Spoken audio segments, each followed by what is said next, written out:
Welcome to Dolphins Today by Chat Sports. I am your host, Nic Rohloff, and we have Miami Dolphins Week 3 preseason winners and losers. The preseason is finally concluded, and we are no longer talking about it. This is the last time we are. We are moving forward with the regular season and roster cut-down news from here on forward. But I did want to briefly give you the biggest winners and losers from the finale of the preseason Saturday night against Jacksonville. And the first winner that I want to discuss is Malik Washington.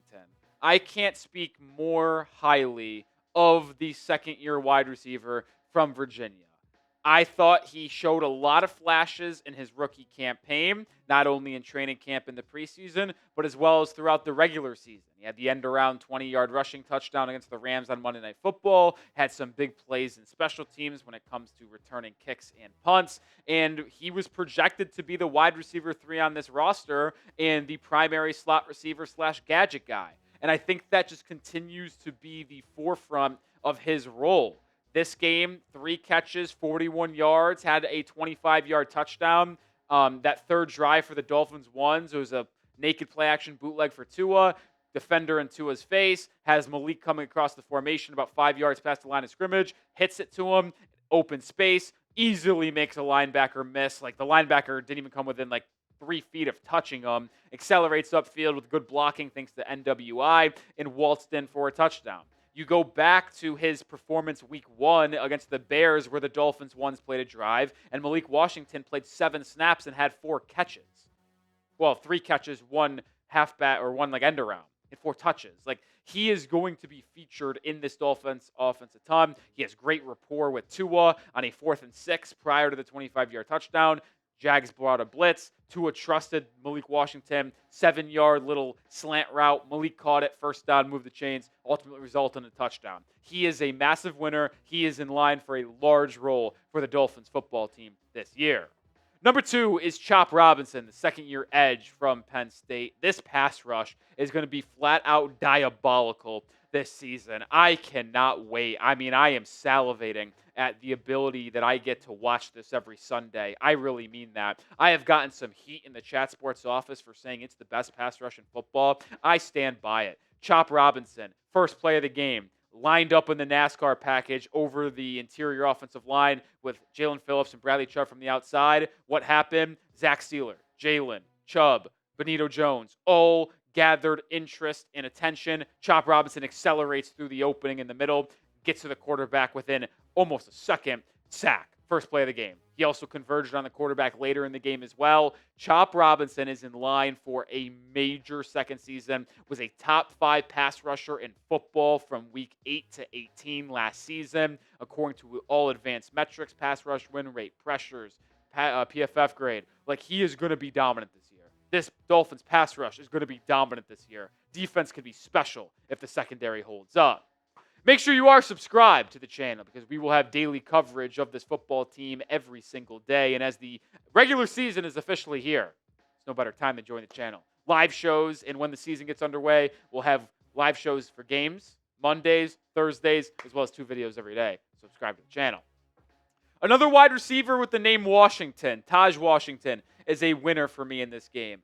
That's now 2 games in the preseason where he's a winner. And if we're just going to be frank, he is a 53-man roster lock. He was not a lock coming into the year. There was a battle for wide receiver 5 between Tahj Washington, D. Eskridge, and all of the UDFAs. Well, the wide receivers have played so well in the preseason. I think Miami is going to keep 6, and I think the 6 are pretty much locked up.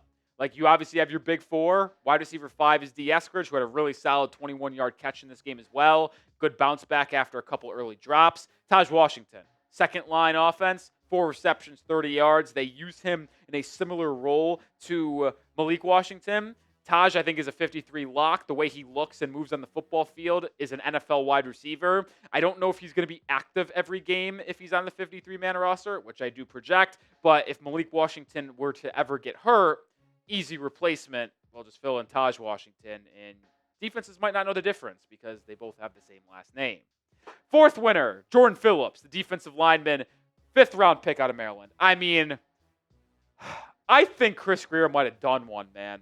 This draft could go down as an all-timer in Miami. I am not the biggest Chris Grier guy. I know most of you aren't the biggest Chris Grier people either.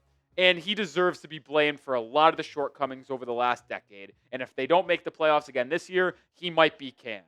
But when you look at this draft class, Saviani in the second round looks like a solid left guard of the future.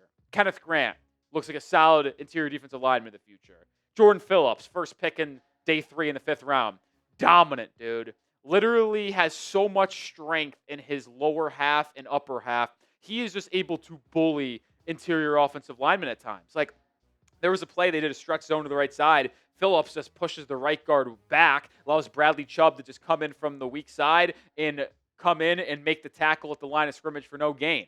And then later in that second quarter, drives the center far back. That interior offensive lineman has to put his hand up in his face, 10-yard penalty going back. Like, Phillips has been so dominant. He projects to be a really key rotational defensive lineman for this team. He is defensive lineman number 4. And heck, he has the same level of upside, in my opinion, as Kenneth Grant. The way he's looked, he could be as good or better than Kenneth Grant. I still give the edge to KJ, but listen, it's not out of the question. And we'll talk about this rookie as well. Ollie Gordon, the 6th round back. Man, this class could be so elite.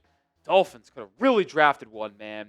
Gordon had RB1 duties in this game with Jalen Wright out. He is week to week, according to Mike McDaniel. He had a compression sleeve on his leg, did not play in this game. Devon Achane dealing with a calf injury. McDaniel said no setbacks, hopes that he gets back to practice this week and the week after, ready for week 1 against the Colts, which is beautiful news. But Ollie Gordon has jumped Jalen Wright in the depth chart, in my opinion. He's been better in all 3 preseason games. He just looks like a more physical, fierce runner of the football. And his complementary ability to the smaller, finesse running back style of Devon Achane could just really drive opposing defenses nuts. And with Alexander Mattison out for the year, the 6'2", 228 running back from Oklahoma State projects to be the goal line and short yardage back for Miami this season. And he looks like he's going to be able to do a hell of a job at it as well. He was strong in pass pro as well in this game with the ones, which was his biggest knock for me, at least from his first preseason game. Ollie Gordon, winner. He's RB2 for Miami. It's just as simple as that. No Brian Robinson Jr. trade. He went to San Francisco on Friday. It looks like Miami didn't need to do that trade because Gordon looks like the real deal. Who is the biggest winner of the preseason for Miami? I'm not asking this final game against the Jags. I'm asking total preseason. All 3 games. Who's the biggest winner? Gotta be honest, probably is Ollie Gordon because he's went from RB4 to RB2. The guy's just shot up the depth chart for Miami due to injuries and his play. Coming up in just 1 second, we're going to take a look at my 5 losers from the final game against the Jacksonville Jaguars. But before we do that, I want to shout out Ethos, the sponsor on today's show. And life comes at you fast, man. This day and age, you can't take anything for granted. When you lose someone close to you, can't help but think about the future. And with life insurance through Ethos, your family is protected. Life insurance is a perfect way to make sure you're covered, can help pay the mortgage or your kids' college tuition. And right now, you can get your free quote at ethos.com/NFL Daily. Ethos is an online platform that makes getting life insurance fast and easy to protect your family's future in minutes, not months. Life insurance is more affordable than you think. With Ethos, you can get a free quote and customize a rate that fits your budget. The process is 100% online with no medical exam required. Just answer a few health questions and get a quote in as little as 10 minutes. 3 million families have completed their applications and trusted Ethos to help find the right coverage. Protect your family with life insurance from Ethos. Get your free quote at ethos.com/NFL Daily. That is ethos.com/NFL Daily. Links in the description and comments of today's video. The number 1 loser that I have is Pharaoh Brown. And this is not the first time that he's shown up on the loser list this preseason. And if I'll be honest, I borderline would be willing to cut Pharaoh Brown. I would. He played with the first-team offense today over Tanner Conner, so maybe he does have the slight edge over Conner for the depth chart purposes. But it's clear that Julian Hill and Darren Waller are the top 2 tight ends on this team. And Pharaoh Brown just isn't good, man. There was a play in the second drive with the ones where they did an under center play action to where James Daniels actually pulled from the right guard side to the left side to get him blocking. And Pharaoh Brown was supposed to chip the edge rusher and then run out to the flat for a potential check down. And then Daniels was supposed to pick up that edge rusher after the chip. Well, Pharaoh Brown doesn't chip him. He straight up blocks him, normally. And then James Daniels, says, okay, like I'll find someone else to block. And then Pharaoh Brown releases him, and it results in a sack on Tua on the second possession.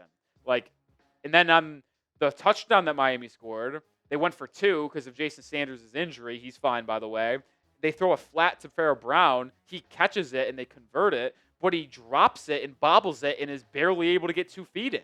Like, the guy has not shown any ability to be a solid pass-catching tight end, and his strength is in his blocking, yet he has not done it at a high enough level as he was signed to do throughout the 3 preseason games. Does he get kept on the 53-man? I think he ultimately does get kept, but I don't feel confident with him whatsoever, and I would be fine cutting him. Braeden Daniels, who's actually been one of the better players on the Dolphins offensive line, especially that second unit this preseason, thought he had a pretty rough third game, which could put his 53-man roster spot in jeopardy.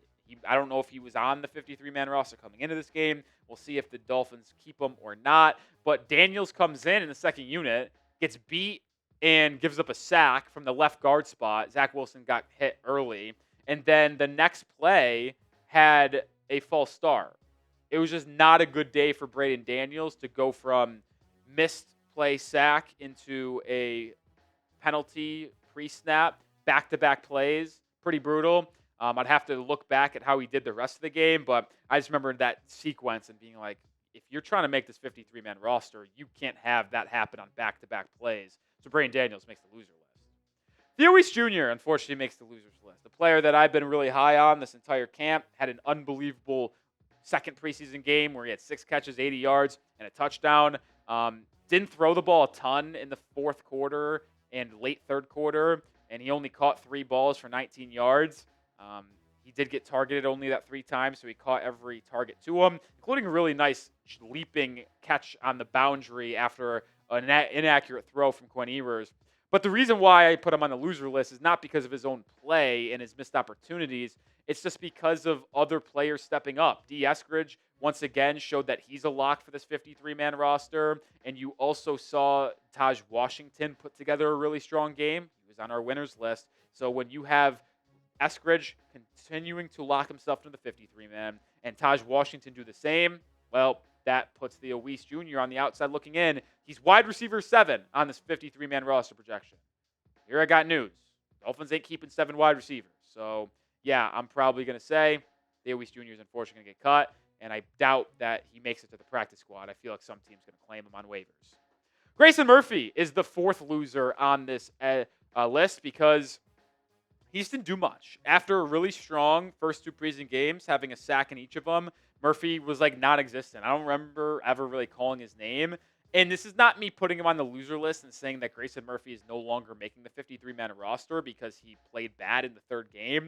It's not the case. It's just when it's such a tight battle at edge and you have Judon, Jalen Phillips, Bradley Chubb, Chop Robinson, you're probably only keeping one more edge rusher. And it was between Grayson Murphy, between Quinn Bell, between Mo Kamara, Derek McClendon, and it very well still could be Grayson Murphy, but it is not a lock because he didn't play well. Like, if he dominated this final game, well, he would have cemented himself as that 5th edge. It's now a toss-up. 6-7. Grayson Murphy. Will he be the 6th edge? Will he be the 5th edge? Will Grayson Murphy make the final 53-man Dolphins roster? Let me know on Tuesday when I'm doing that video. Is Murphy listed? Type Y for yes or type N for no. All right, final loser. I'm just going to go offensive line as a whole here. And even though Braeden Daniels as an offensive lineman made the list, I think the entire group make the list. 6 sacks today. Each quarterback was sacked twice, Wilson, Ewers, and Tua. The first sack on Tua was a coverage sack, in my opinion. Tua stepped up in the pocket, relocated pass rusher, easy sack. Next one was on the O-line. A couple offensive line mistakes, which caused Ewers and Wilson to be sacked. And this wasn't the best day. Thought they ran the ball fine, 4.4 yards per carry. But the pass protection was spotty at best, especially early in the game. That just obviously isn't ideal, especially for that starting offensive line, giving up 2 sacks against the Jaguars 2s. And I'll continue to say it, the depth on this offensive line is pretty bad. Like, if they suffer an injury long-term to Austin Jackson, James Daniels, Aaron Brewer, Jonas Avianai, or Patrick Paul, this group's going to be in a rough spot. And I don't feel good about it. The depth at this O-line is certainly the second biggest concern that I have. It is cornerback, offensive line depth. That number one and number two concerns. That'll do it for today's show. Make sure you are subscribed because the Dolphins will start to cut players over the next 48 hours and will release their official 53-man roster on Tuesday afternoon. So be on the lookout for that. Subscribe for coverage because we're going to have a lot of news to break down over the next 48 hours. So see you at the next video. Go Fins.